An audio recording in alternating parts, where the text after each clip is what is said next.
और शहबाज गिल हुकूमत पर बरस पड़े। ट्विटर पर हुकूमत को आईना दिखा दिया। शहबाज गिल ने ट्वीट में लिखा कि एहसन इकबाल ने कहा कि करप्शन करके ही तरक्की होती है। फिर कहा चाय की एक प्याली छोड़ दे, ये है तजुर्बेकार टीम। और एक पेशकश, शहबाज गिल ने शहबाज शरीफ और वुज़रा के बयानात पर भी तंज के तीर बरसा दिए। कहा शहबाज शरीफ ने बयान दिया कि कपड़े बेचकर आटा सस्ता करूंगा। शहबाज गिल ने मजीद कहा कि ये कहते हैं कि कौमी गैरत की बात मत करें, माशाअल्लाह क्या तजुर्बेकार टीम है। आपको आगाह कर रहे हैं, शहबाज गिल ने हुकूमत को ट्विटर पर आईना दिखा दिया।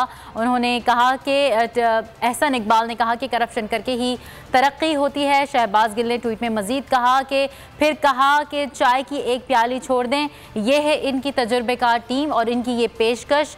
शहबाज गिल ने ट्विटर पर तंज कर दिया।